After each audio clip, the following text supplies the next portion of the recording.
chair lays out House Bill 1290, calls on Representative Roberts to explain. Have you been here before? It's my first rodeo to this committee, Chairman, but let me tell you, it is quite the privilege to be in front of such an esteemed group. Oh, he's really working us over, isn't he? He sure can. I would be honored to sit right next to you, Chairman Guerin.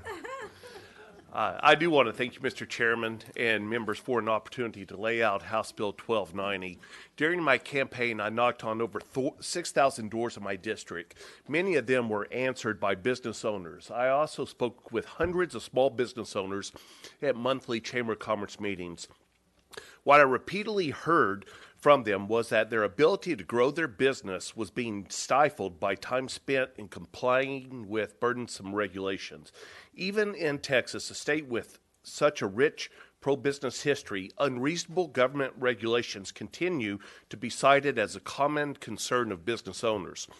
A recent report by the National Association of Manufacturers found that compliance with regulation costs the U.S. economy $2 trillion a year, an amount equal to 12% of the U.S. GDP. The findings of this report also indicate that compliance falls disproportionately on small businesses. Regulatory costs for small businesses are nearly $12,000 per employee per year. During a two-year time span of 2015 and 16, Texas state agencies adopted 9,184 new regulations.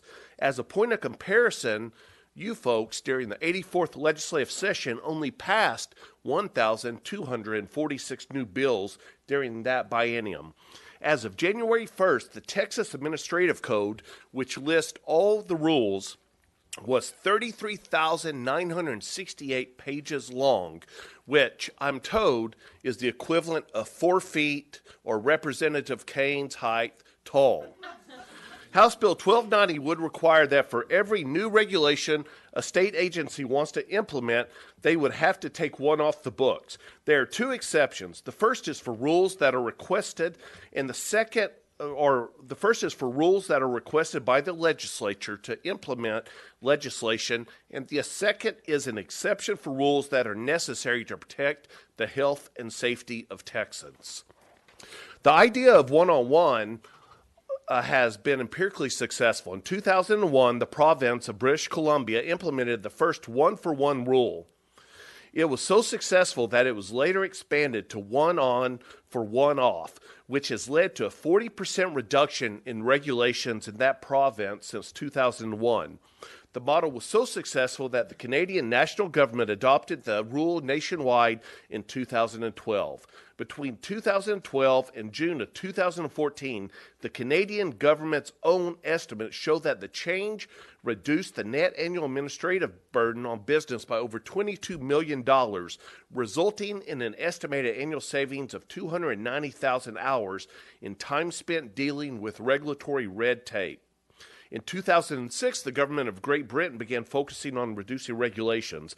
In January of 2001, this effort was formalized into the one in, one out rule and was later increased to one in, two out in January of 2013.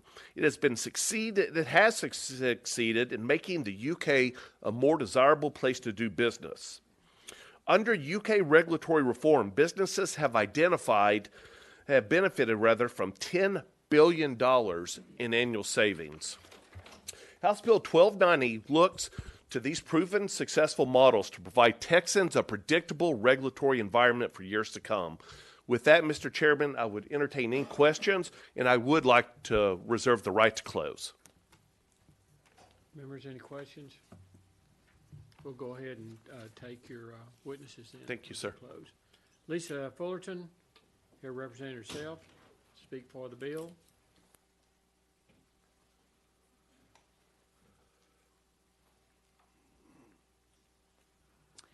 Good afternoon, committee. My name is Lisa Fullerton. I am here to represent myself, but also to personify the face of small business.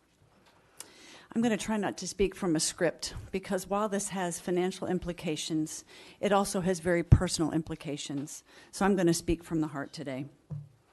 In 2000, after 16 years of working hard for others, I cashed in my personal savings, my 401k, and I began to start my own business. A novel idea was founded in 2000, which does business as Auntie Anne's Pretzels in Cinnabon. Those first 3 years of business, I worked every single dirty little job trying to establish the business that started with just 8 employees.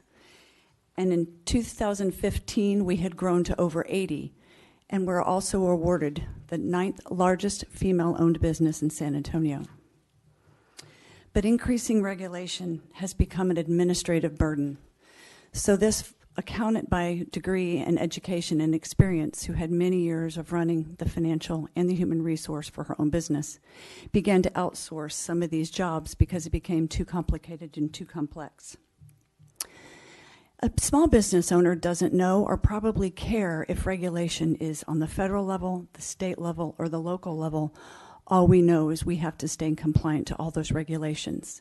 But what we are finding is that there's many duplicities in all of those agencies.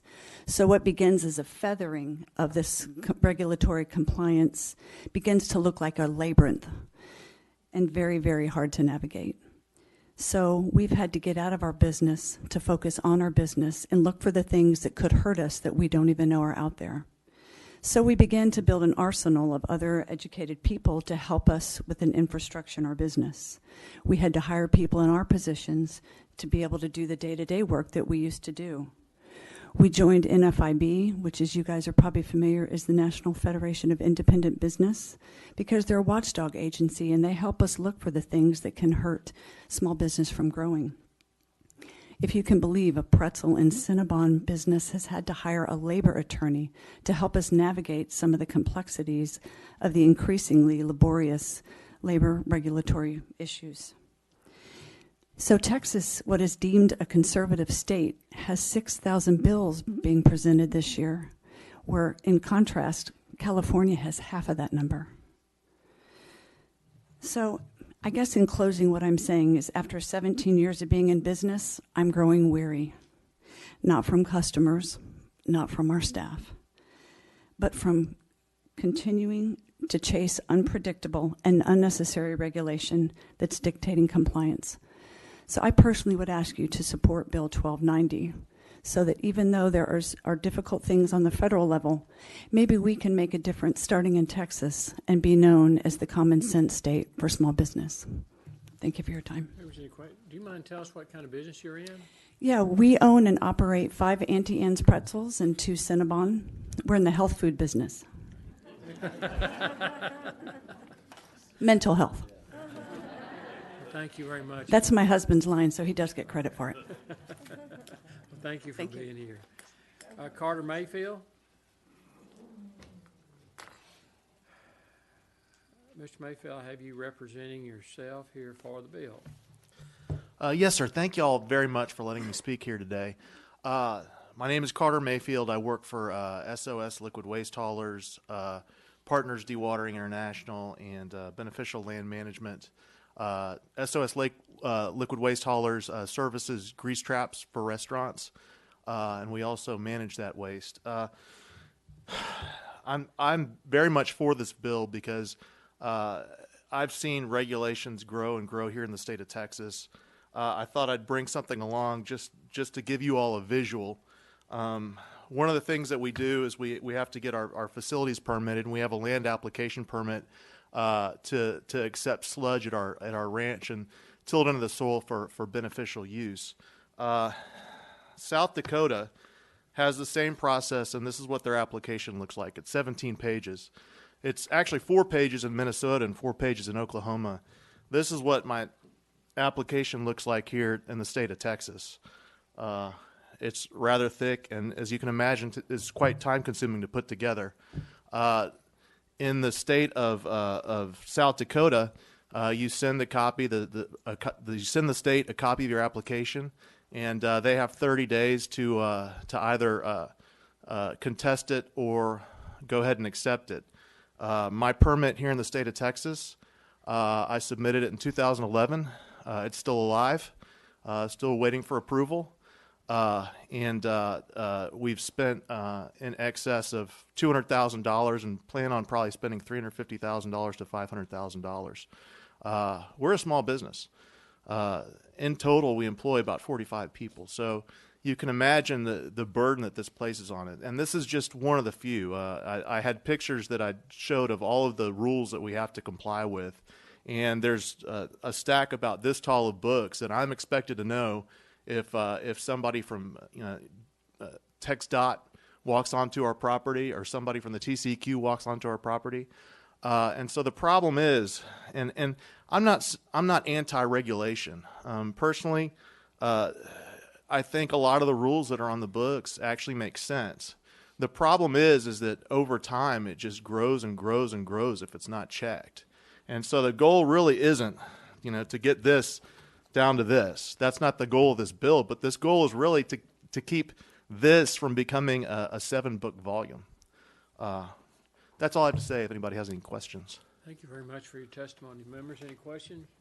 If not, we'll call on Derek Cohen, Texas Public Policy Foundation, here to speak for the bill.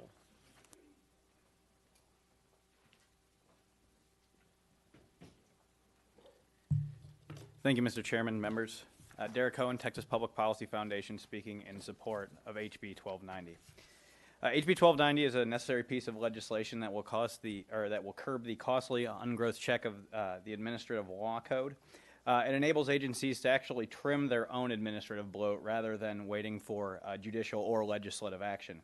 It exempts the agencies from rules that the legislature enforces or instructs them to adopt, and it also exempts regulations made for the health and safety of citizens of the state. Interestingly enough, Representative Roberts spoke to how Canada experimented with this starting as early as 2001. One thing he forgot to mention is that in 2015, when it made the jump to the national level, the actual vote was 245 to 1. There was one member of the Green Party who dissented, but even the socialists were unanimously in favor of this. The bill would allow the state to avoid costly litigation as well. The regulatory capture featured in the Teledot case is just one of the items where industry protectionism is reaching a level so pervasive that the actual Federal Trade Commission has had to interject on behalf of the complainant. Similarly, that same protectionism also played a role in the veterinary dentistry legislation lawsuit that we saw previously, where the vet board actually redrew its own administrative authority to include actions that have been performed by Texas ranch hands for the last 200 years. In closing, this bill would not hamstring any agency's ability to make rules. It would simply compel them to be a little more judicious in doing so.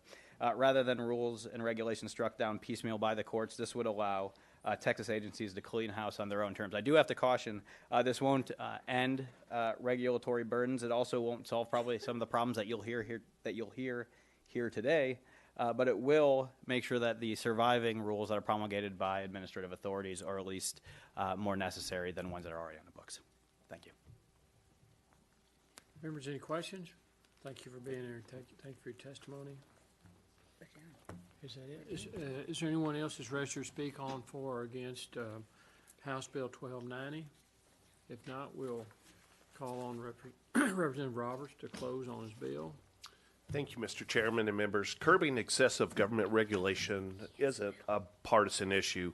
We should be able to pass smart legislation to stem the tide of red tape, to loosen the burden on small businesses that are struggling to create opportunities without weakening essential protections of our society. It is my goal to join with you, to work with you to be able to restore the American dream for all Texans. With that, I close, Mr. Chairman, and I would appreciate your favorable consideration. Okay. If there's no questions, at this time, it's the chair's intent to leave House Bill 1290 pending. Thank you, sir. Thank you. Chair's going to lay out